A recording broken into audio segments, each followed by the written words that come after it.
Assalamualaikum guys, good morning. Masaya ako guys kasi yung hindi mo inakala na may magbibigay sa'yo ng 200. Kanina nabigyan ako ng 200 oh. Masya Allah oh. Hadiah.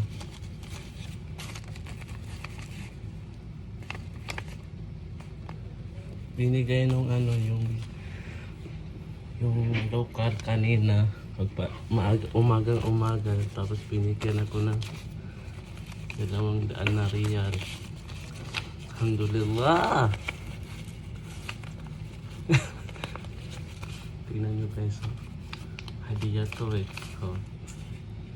200 riyal. Wala akong kapera-pera kasi wala pang sahod.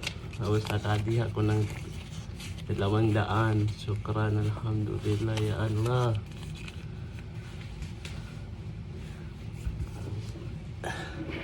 Minsan lamang sila magbigay dito. So yun lang guys. Thank you so much for watching.